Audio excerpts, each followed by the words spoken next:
হঠাতে এটা ব্লগ মানে কি জানে আমাৰ যে কাষৰ গণেশ মন্দিৰটো মানে গণেশ পূজা হৈ গ'ল যে তাতে মানে যেটো মানে গণেশৰ মূৰ্তি মানে প্ৰত্যেক বছৰ আনি আছিলে বছৰে বছৰে মানে মাটিৰ গণেশৰ মূৰ্তিটো গণেশ পূজাৰ দিনাখন সো এইবাৰৰ পৰা আৰু আনিব নালাগিব কাৰণ এইবাৰ মানে আজি হৈছে 22 ফেব্ৰুৱাৰী 2025 সো আজি মানে গণেশৰ এটা মূৰ্তি পাৰ্মানেন্ট মূৰ্তি এটা ব্ৰঞ্জৰ মূৰ্তি আনিছে সো এতিয়া মানে আনি আছে আৰু ৰাতিপুৱা মানে বহুত কাম থাকে মানে মই স্কুলতো গলো তো আহি পাওঁতেও দেৰি হয় ন এখানে মোৰ মানে আনিব যোৱা নহল কিন্তু এতিয়া মানে আমি গণেশৰ মূৰ্তি আহি আছে তো এতিয়া আমি আদৰিম আৰু গণেশৰ ব্ৰঞ্জৰ মানে যেটো মূৰ্তি আছে বহুত বেছি ধুনীয়া আৰু হাতেৰ এটা চালে তো ওয়াও সো এতিয়া তো আমি যাই আছো আৰু ভাবিছো এটা মই সৰুকে ভিডিও বনাও আৰু আপোনালোকেও চাব মূৰ্তিটো কিমান বেছি ধুনীয়া হয় আৰু চাই কেনেকুৱা পালে জনাব চাই ৰাখক আমাৰ মূৰ্তি আনিবৰ কাৰণে বহুত মানুহ গৈছে আৰু এয়া আহি পালে আৰু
মূৰ্তিটো টোটেল 2.5 টন আছে সেইকাৰণে মানে মানুহেতে দাঙাটো সম্ভৱ নহয় এনে জেচিবিৰে মানে উঠাব লগা হৈছে ট্ৰাকৰ পৰা নমাই মানে জেচিবিৰে গুটিখিনি মানে থব আৰু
চলে এবাৰ মানে এই হাতী দুটা মানে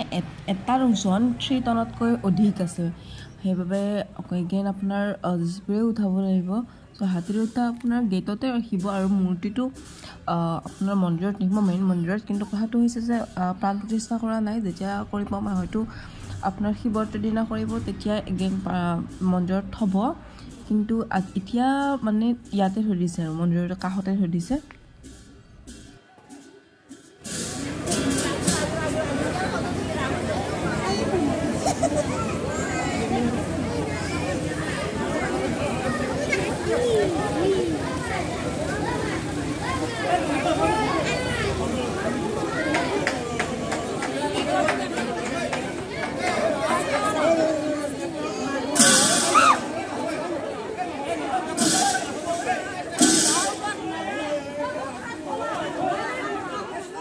এয়া আমাৰ ধুনীয়া গণেশ বাবা এই যে গোল্ডেন কালাৰৰ এইখিনি দেখিছে এইখিনি হৈছে আপোনাৰ গোল্ডৰ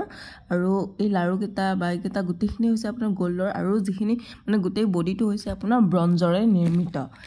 আৰু